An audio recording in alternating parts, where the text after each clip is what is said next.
Bonjour à tous, merci de cette invitation, je suis ravie d'être là avec vous. Donc je vais essayer de vous raconter un petit peu le type de recherche que je fais, ce qu'on fait. Voilà, c'est pas exhaustif, ça sera semi-technique, mais c'est plus pour vous donner l'idée des problématiques et de ce qui existe et comment tout ça a évolué depuis que je travaille dans ce domaine. Alors, peut-être juste pour les jeunes qui connaissent pas trop, ou peut-être les vieux qui ont oublié, TIMC, donc c'est un des labos grenoblois, et cette activité a été créée par Jacques Demongeot et Philippe Cinquin dans le début des années 80. Donc leur particularité à tous les deux, c'était d'avoir une formation initiale en maths appli, ils sont tous les deux un doctorat en maths appli, et d'être médecins également. Et donc, au début des années 80, le doyen de la faculté de médecine, le professeur Sarrazin, s'est dit que c'était important de faire travailler ensemble des médecins et des ingénieurs, avec des guillemets, hein, ils mettent un peu, il y a plein de choses qui s'appellent ingénieurs, des chercheurs dans le numérique, on ne parlait pas de ça comme ça à l'époque, pour un petit peu inventer la médecine de demain. Donc c'est comme ça que l'activité a été créée et que Philippe Cinquin a lancé spécifiquement les applications de chirurgie assistée par ordinateur. Alors, moi je suis arrivée dans cette histoire dans les années 90, en 90 exactement. Je venais du laboratoire LIFIA qui faisait l'informatique fondamentale et de l'intelligence artificielle, où je faisais de la robotique pas du tout médicale. Et je suis allée passer un an, alors pour des raisons que je vous passe, parce que sinon on est passé après-midi, mais je suis venue passer un an à TIMC et j'ai découvert la robotique médicale et au bout d'un an, j'ai commencé à comprendre ce que faisaient les gens. Quand ils parlaient avec des termes médicaux, je commençais à comprendre, donc je me suis dit je vais rester une deuxième année. Et puis au bout de 2 ans, j'ai vraiment décidé de changer complètement de thématique, parce que la robotique que je faisais avant, n'avait rien à voir avec celle que je me suis mise à faire à TIMC. Donc voilà, c'était le début de l'histoire. Donc à l'heure actuelle, TIMC existe toujours, voilà, il y a 300 personnes. Le directeur Alexandre Moreau-Gaudry, qui est un NCMAC de formation et qui est médecin aussi. Et puis ma chef d'équipe, Sandrine Voros, qui est DR INSERM. Alors robotique en médecine, ça peut être plein de choses, c'est super large. Ça peut aider des patients, ça peut aider des soignants dans de la rééducation, pour faire de la téléprésence, ça peut aider pour faire de la logistique, pour par exemple manipuler des instruments, pour faire de la stérilisation, je vous en passe, c'est des meilleurs. Mais nous, ce qui nous intéresse, c'est plutôt le côté intervention, donc on va aider un chirurgien, un radiologue interventionnel, radiothérapeute, à faire quelque chose sur le patient. Il y a une notion instrumentale qui va intervenir là-dedans. Donc on va se focaliser sur cette chose-là. Alors, et mes diapos sont en anglais, au cas où vous n'auriez pas vu encore. Donc je m'en excuse, mais j'ai recyclé un exposé, et voilà. Alors, comment est-ce que vous imaginez un robot qui fait une intervention à l'hôpital ? Est-ce que vous voyez plutôt un robot androïde qui vient vous ausculter? Est-ce que vous voyez plutôt une espèce d'hôpital automatisé où on vous palpe, on vous ausculte, on vous passe à travers des capteurs, on vous ponctionne? Ou bien est-ce que c'est plutôt Asimov, des petits dispositifs ultra miniaturisés qui vont dans le corps du patient? Et bien en fait, c'est un petit peu tout ça. La robotique médicale, c'est à la fois une aide à l'opérateur, dans la réalisation de quelque chose pour le diagnostic ou la thérapie. C'est également quelque chose qui est très intégré à un process où il y a, alors c'est très protocolisé la médecine, mais il y a des flux d'informations qui sont très importants et de plus en plus évidemment. Et puis il y a tout l'aspect instrumental où la robotique trouve complètement sa place également. Donc dans la robotique médicale, il y a un peu de tout ça. Des fois il y a plus d'un truc que de l'autre, donc on va avoir un petit peu des exemples. Alors ce domaine-là, en fait, son histoire, oui, ça a commencé dans le début des années 80. Alors nous, on dit gestes médicaux chirurgicaux assistés par ordinateur, pour résumer un peu, pour dire que c'est pas que de la robotique, hein, et on va le voir. Et donc ça a été un petit peu un domaine qui était à la convergence de plein de disciplines et qui ont évolué à travers les siècles, voire les millénaires, hein, par exemple la médecine. Et puis évidemment, les sciences, la physique a permis d'apporter vraiment des moyens spécifiques d'imagerie. L'informatique est venue potentialiser tout ça, permettre de reconstruire des choses en 3D, etc. Et puis évidemment, la mécanique, la robotique sont venus se mêler à tout ça. Et vous voyez que finalement tout ça c'est quand même aussi assez près de nous, parce que la première image de scanner sur un patient c'est 1971. Alors pour les plus jeunes ça vous semble sans doute il y a longtemps, mais au niveau d'une science c'est quand même assez récent. Et donc vous voyez qu'il a fallu à peine 10 ans pour que ces images numériques tridimensionnelles, elles entrent dans les blocs opératoires. Alors justement, ces premières étapes de la robotique chirurgicale, et Grenoble a été vraiment très précurseur là-dedans, c'était pour ce qu'on appelle la neurochirurgie stéréotaxique. Donc on va accéder à des structures cérébrales par des petits orifices, donc c'est mini-invasif, on fait un petit trou de 3 mm, et on va introduire un outil, soit quelque chose pour faire une biopsie, ou quelque chose pour mettre une électrode, pour mesurer ou stimuler une région cérébrale. Et toute la problématique va être de faire le trou. Déjà, il faut planifier la bonne trajectoire pour ne pas léser des structures cérébrales sensibles, ne pas passer à travers des vaisseaux sanguins, etc., etc. Donc il y a tout un aspect planification à partir de l'imagerie. Et puis après, eh bien, il faut faire ce truc-là sur la tête du patient au moment où il est là, voilà, dans la position où il est. Et donc, traditionnellement, il y avait un moyen qui s'appelait les cadres stéréotaxiques. Donc, c'est ce que vous voyez en haut milieu, les cadres stéréotaxiques, qui sont des moyens de repérage et d'immobilisation des patients. Et donc, petit à petit, les gens se sont mis à vouloir robotiser tout ça. Donc la première référence, la Cal et compagnie, de 85, c'était déjà c'était des cadres stéréotaxiques conventionnels qui étaient robotisés et liés avec l'imagerie numérique pour que le truc mette un faisceau laser au bon endroit pour montrer une trajectoire. Alors ça a eu moins de retentissement que les travaux où c'était des robots industriels qui étaient emmenés dans un bloc opératoire. Donc notamment Kuo et Al en 88. Je crois que leur premier patient, c'était en 85 par là. C'était un robot industriel, un petit robot Puma qui était utilisé, qui était calibré par rapport à l'imagerie scanner, qui permettait justement de faire le lien entre le planning et la réalisation de la trajectoire. Et puis à Grenoble, donc La Vallée et compagnie, 89. Alors 89, c'est sa thèse. Et je crois que c'est aussi le premier patient qui a été opéré au moyen de ce dispositif, où là, en fait, le robot ne fait pas la chose, mais il positionne un guide mécanique sur lequel le chirurgien peut s'appuyer pour faire la trajectoire. D'accord ? Alors, à l'autre extrémité, il y a par exemple la référence de Glauser, c'était des gens de l'EPFL, où là le robot faisait tout, quoi. C'était une espèce d'automatisme. Hein. Dans ma diapo d'avant, l'usine, le bloc opératoire du futur, c'était un petit peu ça, le robot. Non seulement il y avait de la planification et tout ça, mais après le robot, il réalisait la perforation du crâne, l'introduction de l'outil. Ce système a été évalué, mais n'a pas été utilisé très longtemps, contrairement notamment à celui développé à Grenoble. Donc vous voyez, sur cette diapo, alors, on voit que déjà à la même question, il y avait plein de réponses différentes, avec des technos tout à fait différentes, et puis avec une appréhension de l'interaction entre l'utilisateur médecin et le robot tout à fait variable. Donc c'était soit très automatique, soit intermédiaire, et le truc que j'ai pas mentionné, c'est Watanabe.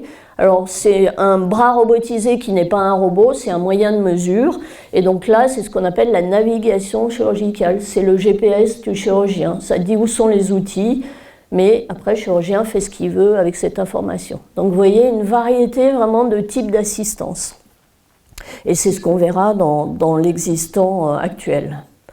Alors mettre un robot au bloc opératoire, pourquoi faire ?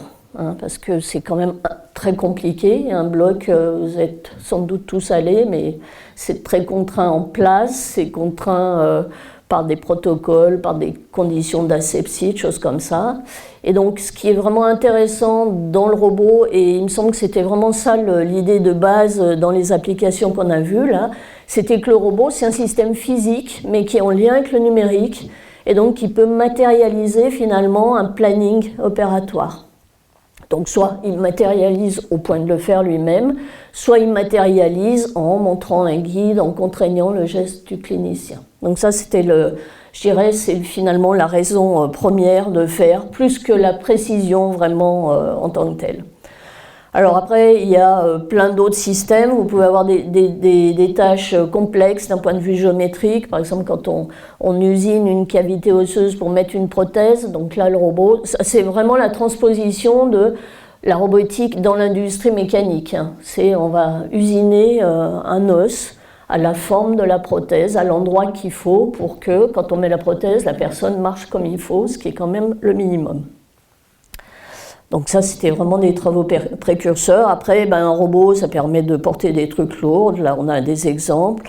Ça peut fournir une troisième main. Donc là, par exemple, c'est un système qu'on a développé à Grenoble qui est un robot portendoscope. C'est le petit truc au milieu, entre les deux mains du chirurgien, et c'est commandé à la voix. Ça peut contraindre les trajectoires d'outils, comme ce que je vous ai montré juste avant pour la neurochir. Ça peut permettre de faire des choses très, très fines en précision manuelle ou en force.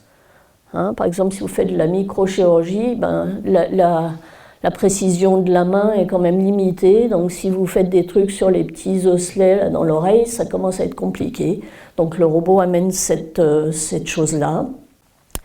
Après, il y a des choses qui sont aussi intéressantes, c'est la capacité à se synchroniser avec un signal extérieur et, par exemple, à suivre un organe. Alors, le système que je vous ai mis, là, c'est un système robotisé commercial, développé initialement à Stanford, où la problématique, c'est la radiothérapie des patients. Donc, on va les irradier avec des faisceaux orientés pour atteindre une cible qui est une tumeur en général.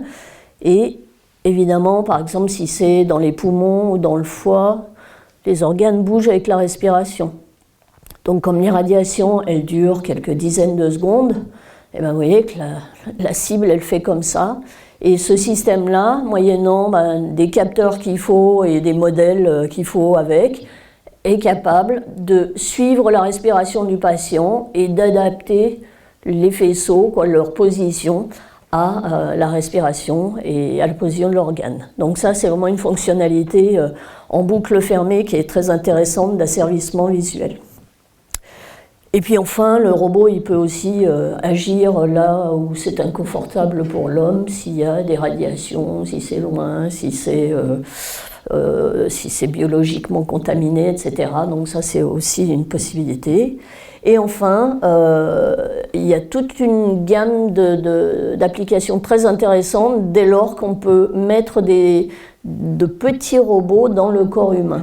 D'accord ? Donc si on va miniaturiser, cette illustration, c'est un chercheur de l'ETHZ, Brad Nelson, qui développe des systèmes pilotés magnétiquement. Et là, c'est un petit système dans un œil.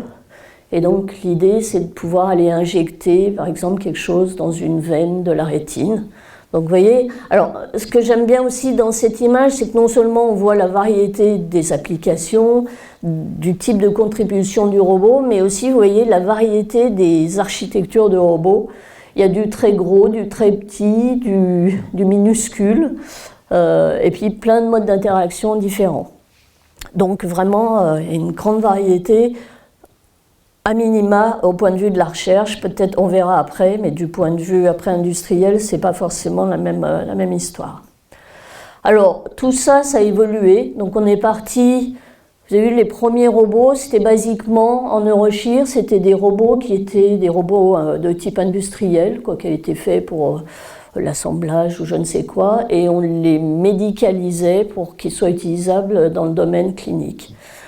Il y avait des présupposés sur le fait que les structures anatomiques ne bougeaient pas, qu'on pouvait tout pré-planifier. Et évidemment, tout ça a évolué avec le temps. Donc les architectures de robots, les modes de contrôle et puis également les types d'applications cliniques. Donc en termes d'applications, il y a à peu près tout maintenant. Donc on est parti beaucoup focalisé sur la chirurgie. D'abord, c'était plutôt pour justement des trucs qui étaient rigides où Vous allez me dire, un cerveau, c'est pas très rigide, mais quand on fait de la neurochirurgie stéréotaxique, on fait un petit trou de 3 mm, on considère que c'est rigide. Hein. Mais après, il y a eu plein d'autres applications où on s'intéressait aux tissus mous. Et avec l'apparition des chirurgies telles que la chirurgie laparoscopique, alors je ne sais pas à quel point vous êtes familier, mais ce sont ces interventions où, au lieu de vous ouvrir le corps de manière un peu invasive, on va faire des petits trous, passer des instruments, passer une optique, et donc c'est mini-invasif. Donc c'est super pour le patient, mais évidemment c'est moins confortable pour le chirurgien, puisque d'abord ses degrés de liberté sont réduits, il a moins de dextérité, et puis il a moins de perception. Il voit à travers des images de caméra qui ont été pendant longtemps 2D, qui sont maintenant un peu de 3D, mais pas tant que ça. Et puis, il perd la perception tactile, et comme il passe par un point d'entrée, il perd à minima 2 degrés de liberté. Donc c'est pour ça qu'on est allé rajouter des aides en termes de capteurs et en termes de robotisation. Et puis, plus le temps a passé, plus on est devenu mini-invasif. Donc maintenant, non seulement on fait quelques petits trous, mais des fois on n'en fait plus qu'un. Donc on passe tous les instruments qui sont tout tarabiscotés par un seul endroit. Donc c'est encore plus difficile à manipuler. On passe même par ce qu'on appelle le NOTS, on passe par les orifices naturels. Par exemple, on passe par l'estomac pour aller dans une zone plus interne. Et puis, in fine, on a tout ce qui est endoluminal, donc là où on passe par les artères, par les bronches. Donc vous voyez, par des conduits qui sont des tubes, pas très grands, très arborescents, dont l'architecture varie d'un patient à un autre, hein, bien évidemment. Et donc, on a des besoins d'assistance pour ce type de geste. Et comme j'ai dit, on a d'autres applications comme la radiothérapie, donc qu'elle soit externe, comme ce qu'on a vu, ou bien interne, on en verra un exemple après. Et toutes les applications qu'on appelle de radiologie interventionnelle, où finalement vous faites un geste sous contrôle d'une radio, d'une échographie, d'une IRM, et c'est très mini-invasif. Et donc du coup, là encore, on a besoin d'assistance. Alors, du point de vue de la conception de robots, de leur architecture, qu'est-ce qui prévaut? Évidemment, il y a le type de tâche que vous voulez, donc il définit un espace de travail, un nombre de degrés de liberté, des forces, des intervalles de force, précision, etc. Et après, vous pouvez avoir vraiment des besoins spécifiques. Par exemple, si c'est un robot qui doit être dans une IRM, vous savez qu'un IRM, c'est un gros aimant, donc il faut qu'il n'y ait pas de métal, pas de truc ferromagnétique dans votre robot. Donc ça, c'est un peu plus compliqué pour l'actionnement. Et puis après, vous avez plein d'autres choix. Alors, ce qui fait qu'on choisit un truc ou un autre, c'est quand même très subjectif, on va dire. Ça peut être des trucs qui veulent, atteindre une certaine généricité, ou bien vous voulez quelque chose d'assez petit parce que ça sera peut-être plus facile à intégrer, etc., etc. Donc je vous ai juste donné quelques exemples. Alors le robot qui est super connu parce que ça a été je pense le plus grand succès industriel dans le domaine, qui s'appelle le robot Da Vinci. Donc vous voyez, c'est un système avec 4 bras. L'un porte un endoscope, donc une caméra stéréoscopique, et les 3 autres, je crois même qu'il y a des configurations, il y en a un de plus, c'est des instruments qui sont articulés, mais qui ont des degrés de liberté qui vous permettent vraiment, quand le système est dans le corps humain, vous avez encore des degrés de liberté que vous n'avez plus, sinon, si vous utilisez les instruments conventionnels. Donc c'est assez générique, mais c'est pour de la laparoscopie, mais ça permet de faire plein de choses. C'est à peu près une chaîne cinématique ouverte, vous voyez, le truc est sur le sol, c'est très gros et ça se nettoie au sens de chirurgical. Après, vous pouvez avoir des choses plus originales. Par exemple, ça, c'est des travaux qui ont été faits par des collègues à iCube, à Strasbourg, où ce petit robot, c'est un robot pour introduire une aiguille, donc c'est 3 degrés de liberté. Et en fait, ce petit robot, il est en impression 3D. Donc, comme il doit être utilisé à l'IRM, Il ne faut pas de métal, donc c'est des polymères pour l'impression 3D. Puis les actionnements, c'est soit pneumatique, soit des câbles.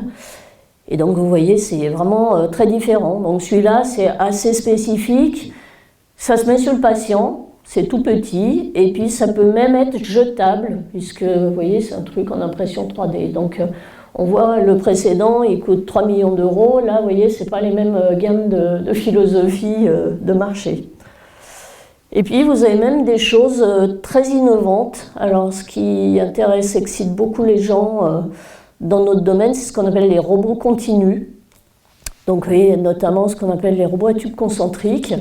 Pour vous faire simple, c'est comme une antenne télescopique, sauf que les morceaux de l'antenne sont précontraints, ont une courbure précontrainte.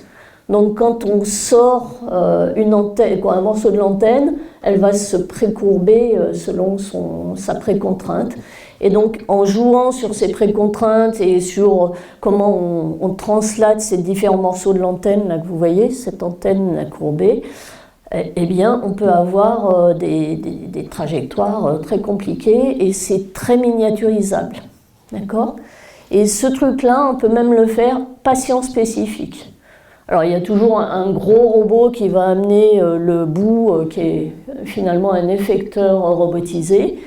Mais vous voyez, une des applications là, dont j'ai tiré cette image, c'était une application pour le rein, où dans le rein, vous avez plein de cavités avec des trajectoires.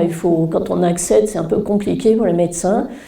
Et vous pouvez imaginer qu'à partir du scanner, vous pouvez concevoir le robot à tube concentrique qui va correspondre à une gamme d'anatomie du patient. D'accord ? Et donc là, c'est très patient spécifique, très opération spécifique. Et vous voyez, là encore, en termes de taille du système, etc., c'est très différent. Alors, les modes de contrôle, il y en a 3. Le truc le plus basique, c'est la téléopération.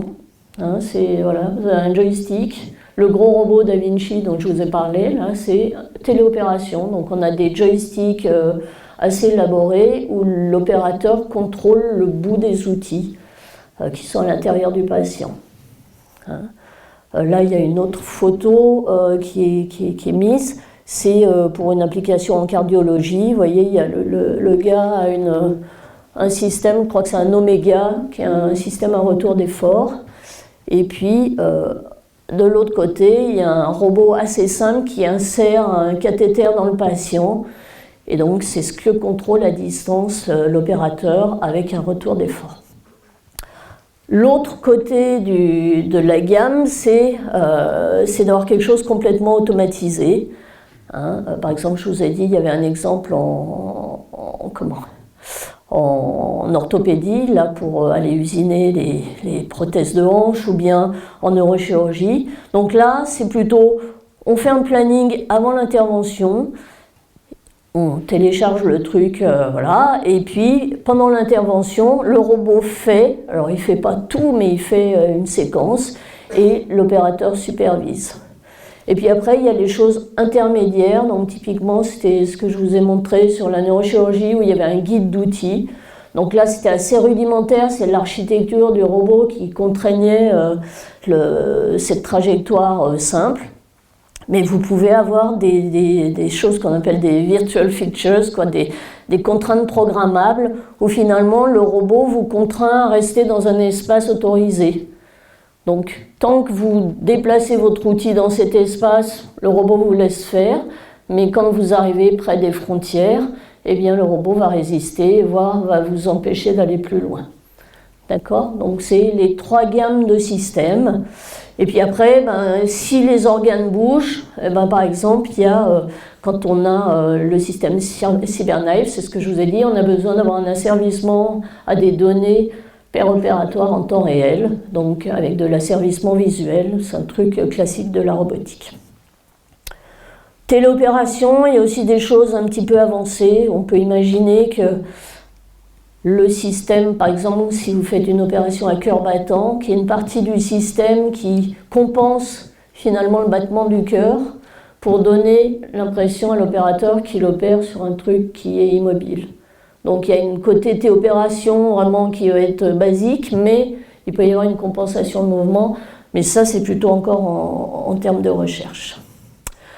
Alors, ce qui est important de se rappeler, je pense, c'est que, voilà, je vous ai vraiment parlé du robot, de son architecture et tout ça, mais tout ça, ça s'intègre dans une boucle plus large, et le robot, finalement, n'est que le côté instrumental des dispositifs, et il y a, comme je vous ai dit, c'est des applications où il y a des tonnes d'informations, donc on va avoir besoin de fusionner les informations qui viennent du patient, s'en servir pour, par exemple, on va voir mieux quelque chose sur une IRM et mieux une autre chose sur le scanner. Donc on aura les deux, il faudra les mettre ensemble de manière très quantifiée.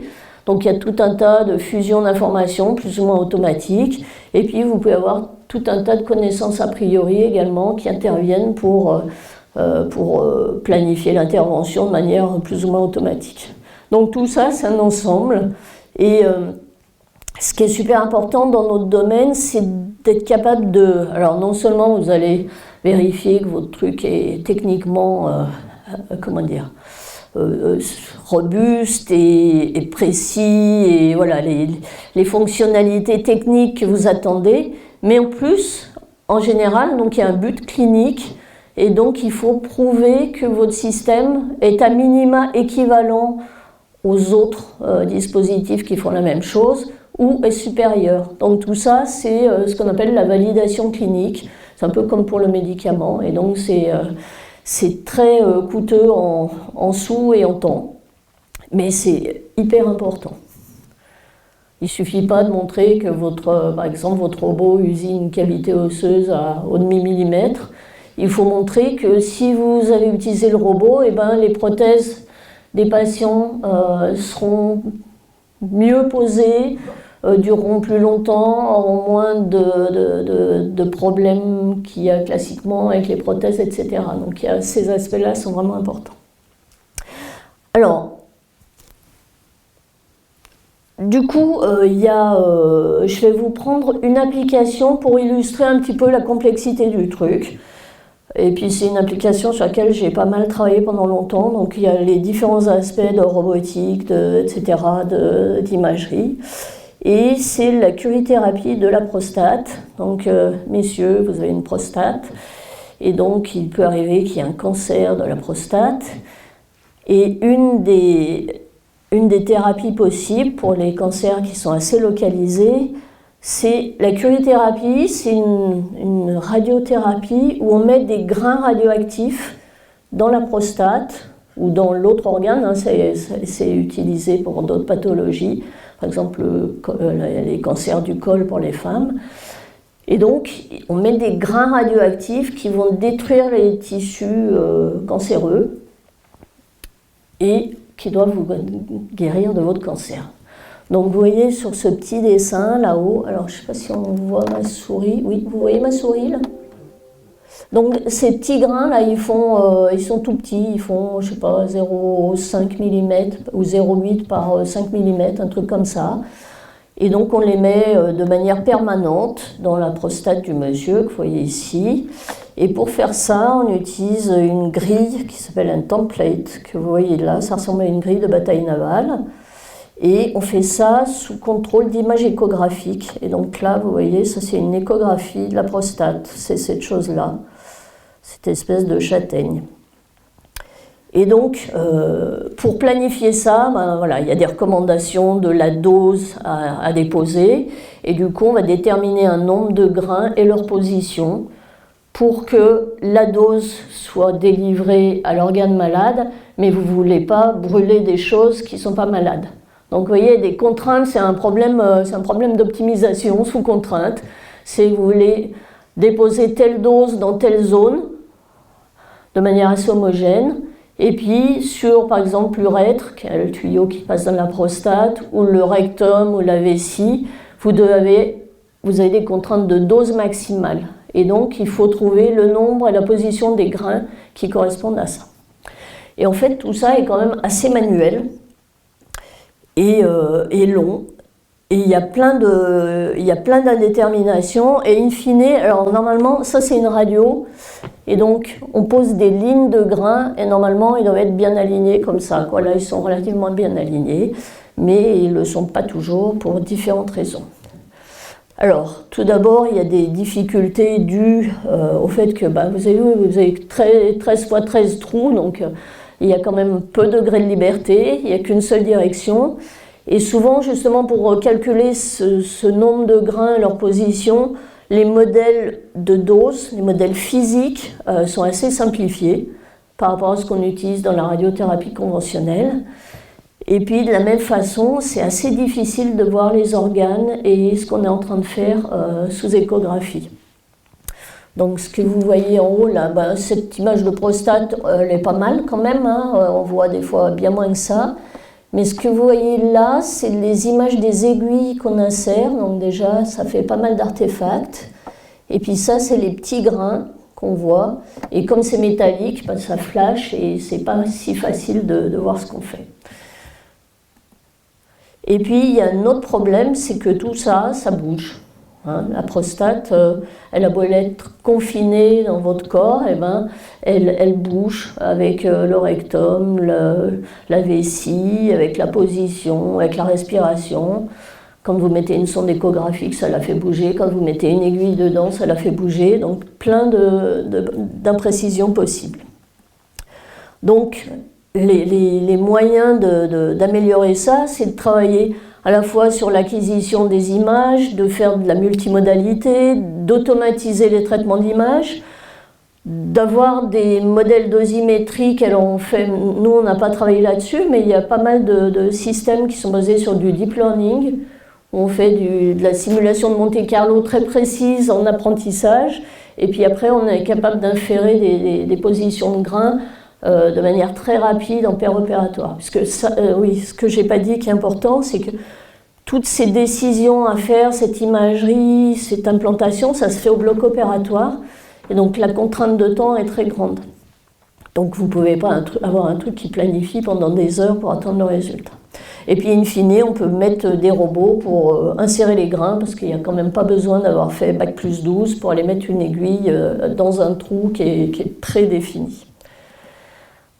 Et comme tout ça bouge, il faut être capable de faire ça itérativement pendant le geste, et donc ce qu'on appelle la curithérapie adaptative. Alors, sur le côté robotique, il y a plein de gens qui ont fait plein de choses. Voilà, vous voyez des dispositifs, il y en a pléthore. Il y a eu plein de recherches avec plein de solutions, soit sous échographie, soit sous IRM. Mais en fait, aucun de ces systèmes n'a jamais vu son industrialisation. Alors, nous, on a travaillé sur une autre approche. Alors, le côté robot n'est pas fantastiquement original et excitant. Mais ce qui est intéressant dans ce qu'on a fait, c'était de connecter ce robot avec la capacité de suivre la position de la prostate. Parce que si vous faites un truc qui est hyper précis, mais que la cible, elle bouge comme ça et que vous n'êtes pas capable de suivre ce bouger, la précision du robot a peu d'intérêt.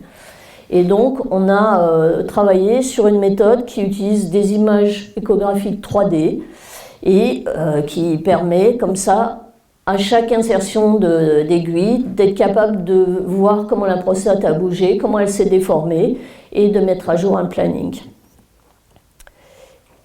Et donc, c'est ce qu'on avait développé en particulier dans une autre application qui s'appelle la biopsie de prostate, qui est une autre problématique, mais qui est de même ordre, c'est-à-dire qu'on doit prendre en compte les bougées des formations de prostate.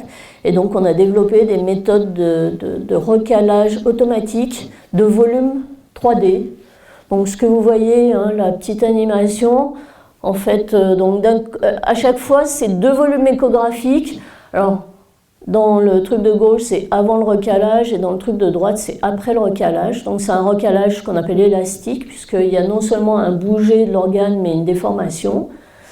Et vous voyez qu'avant, alors même si vous n'êtes pas un grand spécialiste de la prostate, si ça repart, vous voyez que sur l'image de gauche, ça ne se correspond pas, les bouts de prostate ne se correspondent pas, or que l'âge. et sur l'image de droite, eh bien, on a fait le recalage. Et donc ces dispositifs qu'on a développés avec donc des équipes cliniques à la Pitié-Salpêtrière, à Paris et à Grenoble, eh bien, il a été industrialisé par une boîte qui s'appelle Quellis, et donc alors pas dans le contexte de la radiothérapie, mais comme je vous ai dit, dans le contexte des biopsies.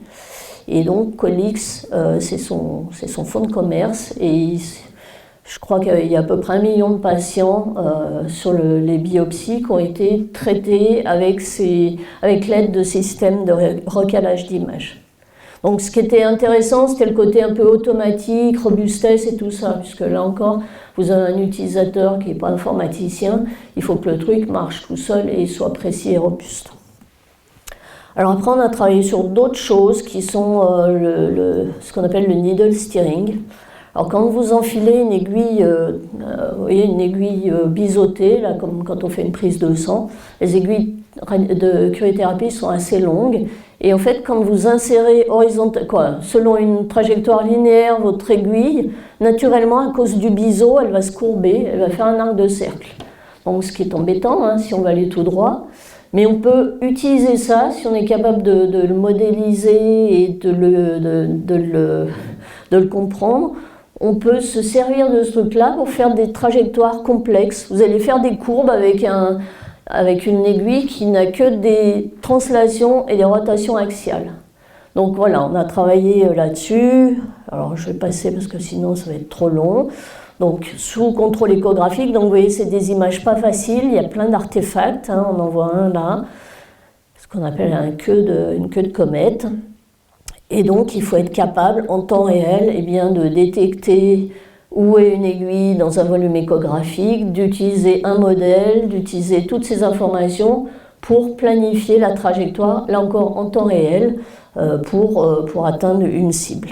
Alors, je n'ai pas trop le temps, mais voilà, c'est des choses un petit peu de l'état de l'art, de pilotage d'aiguilles flexibles. Et là encore, une des grosses contraintes, c'est le temps réel, être capable, voilà, il y a plein de trajectoires possibles. Et ce qu'on va vouloir faire, c'est vraiment la planifier à chaque instant avec la situation échographique du moment, en faisant ces images en temps réel, hein, on a à peu près un volume par seconde, eh bien on va être capable de faire une planification temps réel vers la cible. Donc on ne rentre pas dans les détails techniques, mais vous voyez, c'est des travaux où on a travaillé déjà sur ce qu'on appelle des fantômes, donc des choses qui miment la réalité anatomique. Et après, on a fait des fantômes plus ou moins complexes, des fantômes qui sont inhomogènes, des fantômes avec des obstacles, etc. Puis sur des tissus biologiques, et puis après, on est allé au bloc opératoire pour faire des tests. Pas au bloc opératoire, au labo d'Anat. Voilà. Alors, vous voyez que dans tous ces systèmes, justement, il y a ce truc translationnel où on part d'un problème clinique plus ou moins bien spécifié. Je voudrais faire de la cryothérapie sans trop m'embêter, que ça soit très précis et que je soigne bien mon patient. Et puis, on passe par différents aspects, des choses de recherche assez amont, sur lesquelles on va faire des publis plutôt dans des journaux scientifico-techniques.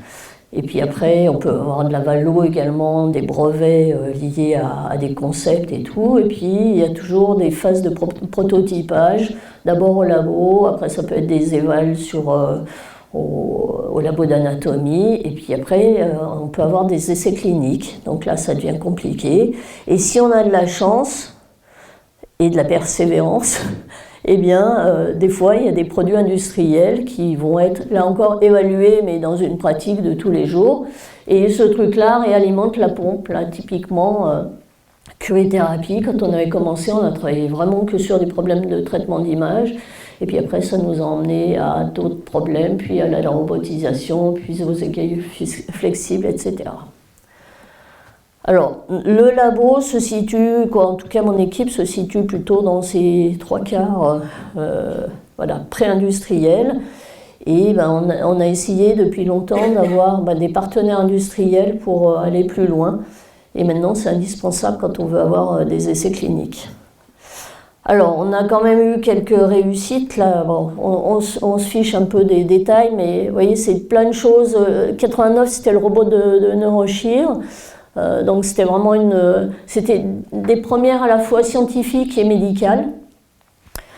Et puis après, on a eu toute une gamme d'autres travaux sur des choses en orthopédie, en chirurgie cardiaque, en radiothérapie, en neurologie, etc. Et donc, ce qui figure là jusqu'en 2006, c'est des choses où on est allé jusqu'à des essais cliniques sur patients. Alors, les petites étoiles vertes, c'était des projets dont j'avais la responsabilité. Les petits trucs bleus, c'est là où j'ai participé, mais dans le projet de collègues. Et puis les autres, c'est des projets d'autres collègues. Alors, des fois ça marche bien. Vous voyez, ce robot de Neurochir, eh ben, il y a eu le premier patient en 89 et il est toujours vendu, ce truc-là. Les boîtes se sont rachetées. Et à l'heure actuelle, alors c'est une version un peu modernisée évidemment avec les traitements d'image de maintenant, etc. Mais c'est toujours le même concept. On a eu d'autres travaux sur la chirurgie du genou. Un autre système, le système que j'ai évoqué, le robot portendoscope, où vous voyez, on a fait plein de dispositifs avec des idées diverses et variées d'actionnement. Déjà, on avait un système avec des muscles de McKibben, actionnement pneumatique. Après, on a fait des machins à câbles. Et après, finalement, on a eu ce petit robot avec les moteurs intégrés sur le robot. Et ça, c'est devenu un dispositif industriel. Mais vous voyez, l'histoire peut être assez longue. Et encore là, c'était assez facile. Et ça nous a fait repartir sur d'autres problématiques, là encore, d'asservissement visuel. Parce que je vous ai dit, ce petit robot, en fait, il est actionné à la voix. Et en fait, c'est quand on opère pendant 6 heures et qu'il faut dire au robot move left, move up, etc., c'est insupportable pour tout le monde. Et donc l'idée, c'était d'avoir des automatismes, par exemple, pour que le robot, le portendoscope, fasse en sorte qu'on voit toujours tel instrument dans cette zone ou tel organe. Et donc, ça a généré plein de recherches plutôt sur des traitements d'image, d'abord avec des méthodes conventionnelles, puis maintenant plutôt avec des choses de deep learning. Alors il y a aussi des trucs qui n'ont pas marché jusqu'au bout, pour des raisons diverses et variées. On a pu aller assez loin, je regarde l'heure. On a pu aller assez loin sur par exemple, un robot de télééchographie qu'on avait développé avec France Télécom R&D à Grenoble, où on a fait 2 évaluations cliniques, où un opérateur pouvait faire une échographie à distance et avoir un retour d'effort et un retour d'image. Et puis d'autres choses, alors on n'a pas le temps de détailler, mais ouais, il y a plein de raisons pour lesquelles ça peut ne pas marcher jusqu'au bout. Ça peut être purement industriel, ça peut être plein d'autres choses, vous n'avez pas trouvé la bonne personne. Alors, à l'heure actuelle, dans le marché de la robotique médicale, là j'ai mis quelques photos, mais il y a à peu près une centaine de produits. Un gros paquet, c'est ce que je vous ai dit, les trucs laparoscopiques, qui fonctionnent peu ou prou comme le Da Vinci. Il y avait plein de brevets, les brevets sont arrivés à échéance, et donc maintenant il y a plein de robots chinois qui font la même chose, ou robots d'Asie du Sud-Est, et pas que. Après, je vous ai dit, il y a la radiothérapie, il y a l'orthopédie, donc beaucoup de choses pour les implants.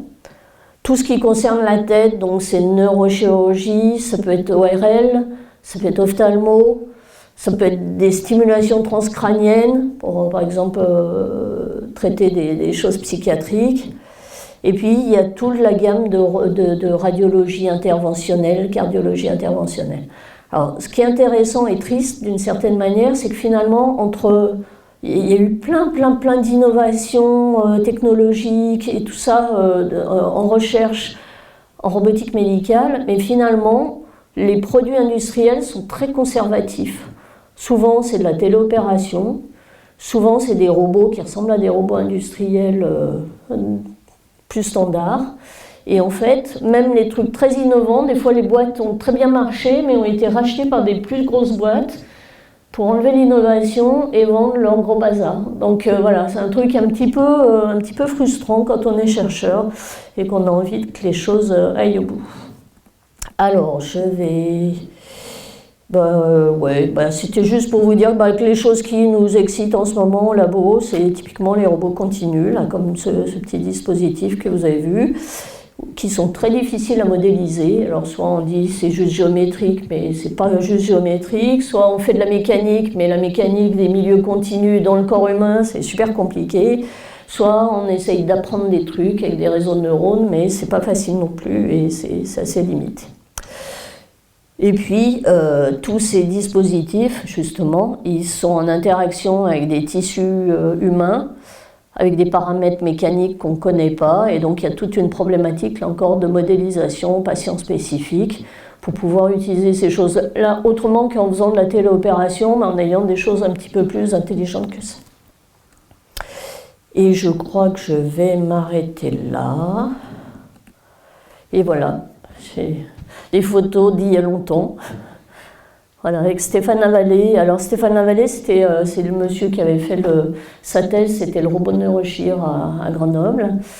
Et il a été chercheur CNRS au labo pendant quelques années, il était très brillant, et après il est devenu industriel et il a plein d'entreprises dans le domaine. Et voilà, et donc c'est un des grands employeurs dans le domaine des GMCAO en France. Et je vous remercie et je suis à votre disposition si vous avez des questions de toutes sortes.